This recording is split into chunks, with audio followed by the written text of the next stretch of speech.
Hello everyone, this is Heather Hoffman and I'm here to share a fun new hot foil plate from Pinkfresh Studio.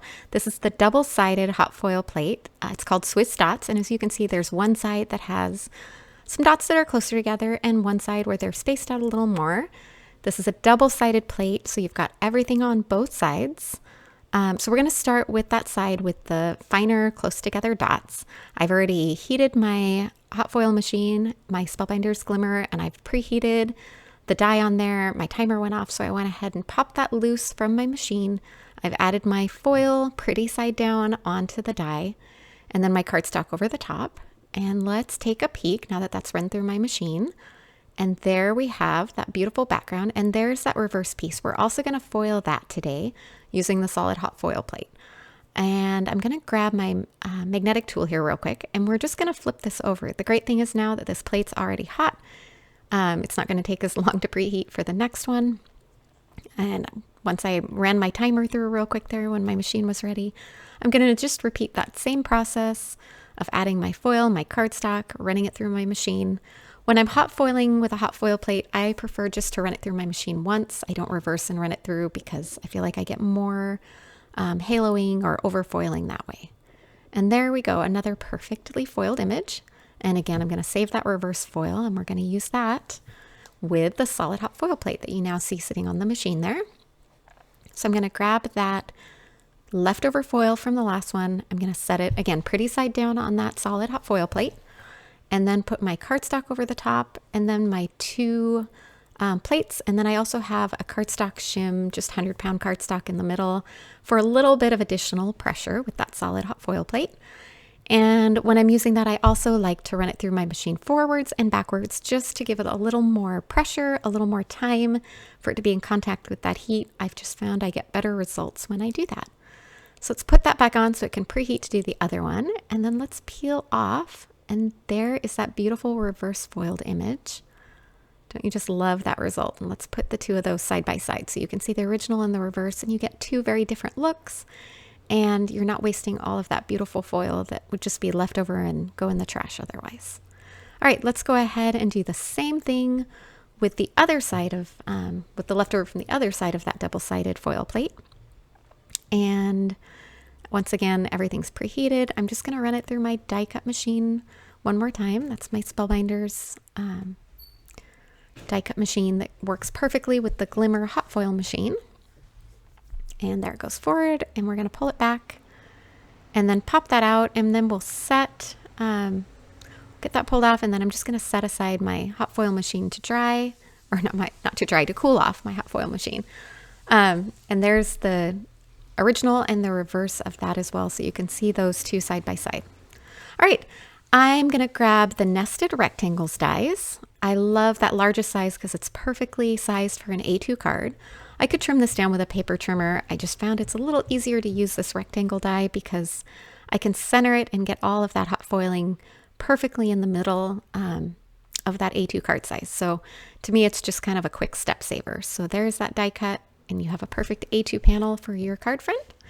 And thanks to the magic of video and fast forward, I went ahead and repeated that step with all of those panels, the foiled and reverse foiled images.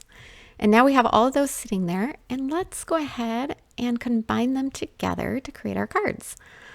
I have some additional pieces that I've pre-die cut to have ready there. So we have the stitched scallop circle. I cut that largest one and the smallest one with some matte foil that coordinated with my hot foiling. And then I have a bunch of pre-cut washi die pieces. That first one I pulled out is the artistic Dahlias, and then I have the Tuberose.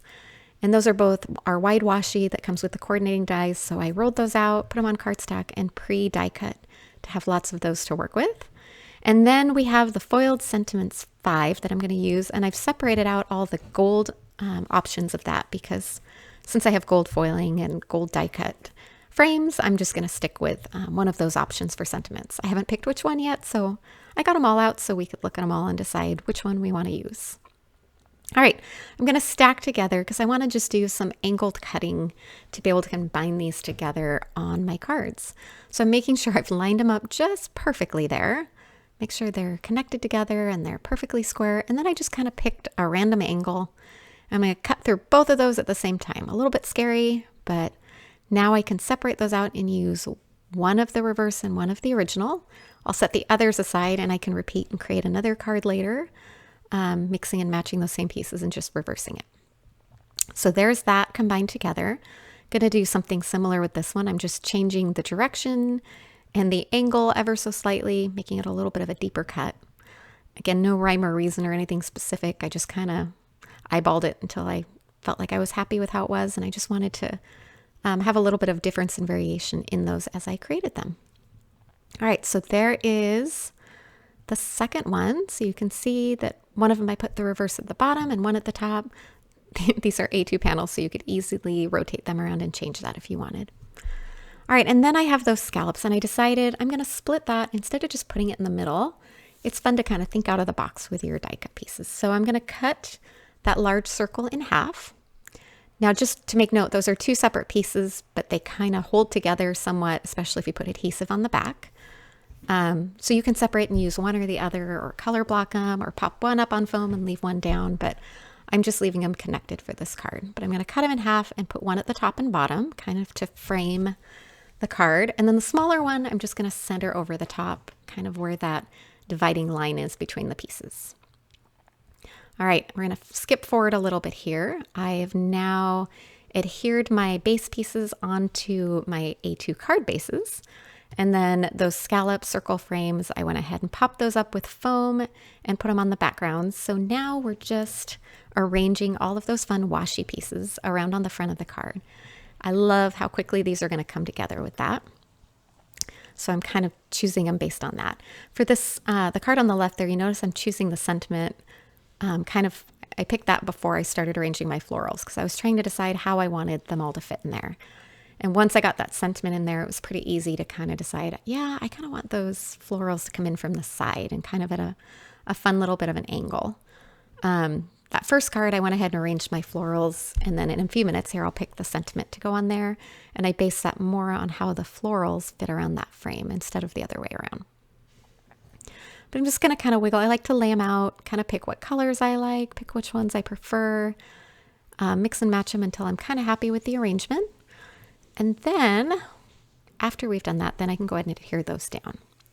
And I kind of debated on tucking a little one here. In the end, I ended up grabbing one that didn't have a stem on it and just kind of tucking it under the sentiment and kind of on that dividing line. At first, I had a different plan, but once you start laying things together, it's a little easier to kind of decide how you want to do things. So there you can see, that's when I made the decision that, oh, this is what I want to tuck in there. So just play until you're happy with the arrangement. That's my best advice, especially with the washi. It's so easy to move it around and just get it placed where you want it. And then you can adhere everything down once you're happy with that placement and everything. So, and here we go, the decision on which sentiment to use over here.